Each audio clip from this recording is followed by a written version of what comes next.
Hey friends, it's me, Sammy the Snake, and I'm back! We finished all the lowercase letters, and I first want to say great job!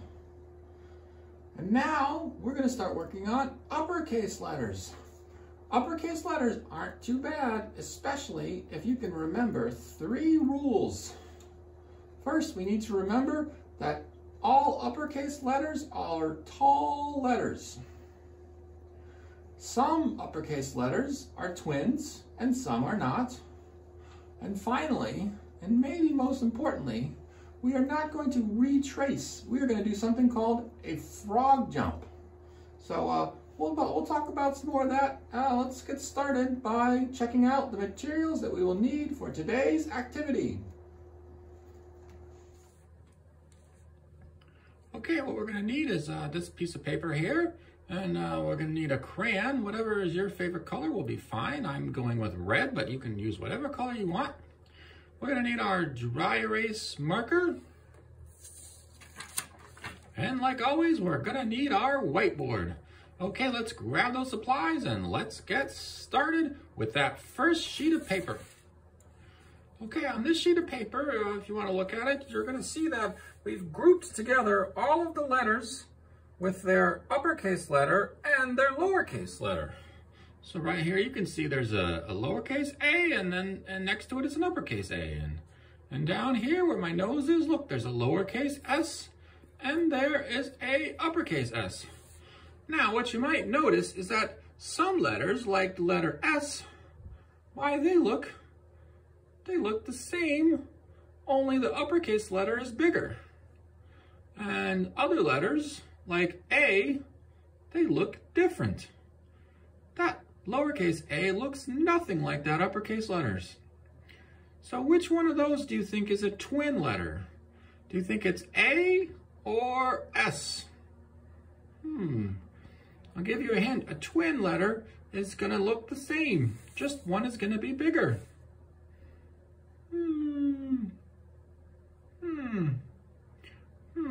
What do you think? I think that this S is a twin letter because that little s looks just like that big S. It's just a little bit smaller. So anytime we see a twin letter, we're going to go ahead and color it in.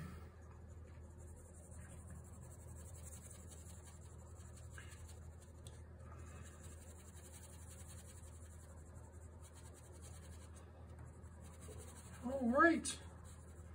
Try to make all those white spots disappear and stay in the lines.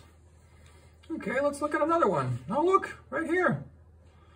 Letter C. What do you think? Is that a twin letter? I think it is. We're going to color that in. Take your time and do a great job. Stay in the lines and make those white spots disappear. Okay, now this one, I don't think that looks like a twin. What about the letter X? That one, yeah. What do you guys think? I think it's a twin. We're going to color it.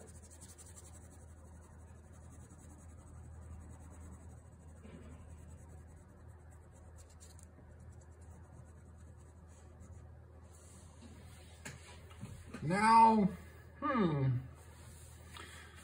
this one is tricky. Looking at the letter U here, and well, looks kind of the same at first, but look, there's this little stick arm, and on the lowercase letter, and the big uppercase letter does not have that little stick. So I don't think it's the same. All right, boys and girls, why don't you work on your own, and why don't you try to see if you can color in all of the twin letters. Remember, twin letters look the same. They have the same shape. They're just a different size. Okay, get to work. Okay, friends, I want to show you something that I colored all these in, and I decided to color in the letters K and the letters W because the way I wrote them on this piece of paper, they looked like twin letters. But your teacher might have you write them a little bit differently, and they might think that they are not twin letters. So maybe you could ask your teacher if they think K and W are twin letters. Okay, let's go ahead and start writing some of those letters on our whiteboard, starting with the letters A and B. Okay, grab your whiteboard. Okay, we're going to start with the letter A. Now, does anyone remember, is the letter A a tall letter, a small letter, or a hang low letter? Did anyone think it was a tall letter? And in fact, all of our uppercase letters are going to be tall letters. So that means it's going to start at the skyline and go down to the grass line. Let's grab our marker. Okay, I hope you remembered how to do those sliding lines. We're going to start at the skyline. We're going to slide down to the grass line, and here we go. We're going to do a frog hop. Let's pretend like we're a frog. I know I'm a snake, but I've always wanted to be a frog. So here we go. Ribbit. Oh, that was so much fun. And slide back down to the grass line, and then one more. Ribbit. To the plane line right here, and fly on the plane line. Wow, that was so much fun pretending to be a frog. I might have to go eat some flies after this. Okay, here we go. We're gonna do one more. Start at the plane. Oh, not the plane line, the skyline. Here we go. Skyline.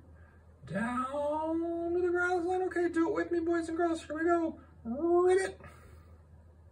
Up to the skyline. Slide down to the grass line. And one more time. Ribbit. Jump up to the plane line. And finish up on the plane line. All right. Nice job. Let's look at a letter that's not quite right. Okay, here we go. Well, it's a tall letter. I see that. It's a tall letter. Looks good. And I see one sliding line. That looks like a nice fun slide you could go down, but uh-oh. What's happening with this line? Does anyone see it? It doesn't slide. It goes straight up and down. Remember, when we make an uppercase A, we're going to start at the skyline, pull down with a sliding line to the grass line, ribbit up to the skyline, slide down to the grass line. See how that's a sliding line? Kind of looks like a piece of pizza or an upside down V. Pizza sounds good. Maybe pizza and flies for dinner. And then we're gonna hop up to the plane line and cross on the plane line. All right, that was a great job. All right, let's next look at our next letter, the letter B. Before we start writing the letter B, I want to show you how it looks like compared to the lowercase b. Now, I don't think these are twin letters, but they do look pretty close. They look similar, but they are still different. So that's something you'll see as we keep going on with our uppercase letters. Sometimes they almost look like a twin, but the letter B is not a twin. Okay, let's start working on how to write the uppercase letter B. Okay, we should know that uppercase B is a tall letter. So we're gonna start at the skyline. Pull down to the grass line. Oh, it's a B, so I want to retrace, but no, that's not right, is it? I've got to pretend like I'm a frog and ribbit all the way to the skyline. We're going to make a nice big bubble that lands right on the plane line.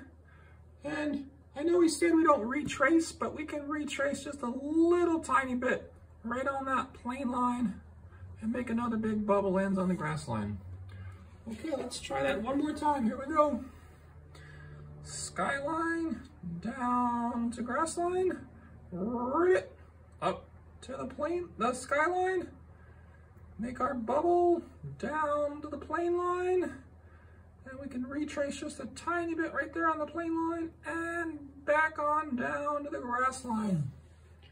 Oh, I think we got room to make one more here. Here we go. Skyline, down to the grass line, and here we go, ribbit. Make a bubble down to the plane line. Just a tiny, tiny bit of retracing, and back on the grass line. Okay, let's look at a B that is not quite right. All right, this B here, let's see, it should be a tall letter, and yep, sky line down to grass line. It checks out there, and you know what? Those bubbles look kind of skinny. I don't really like how that B. I want a big fat B. So we'll make our bubbles a little bigger. We're gonna start at the sky line, pull down to the grass line, rip it up, and let's make a nice big bubble. Just like when we made our magic C's, we wanted to make big fat magic C's. So we want to make big bubbles just like that. All right, that's all for today. We'll see you next week. Bye-bye.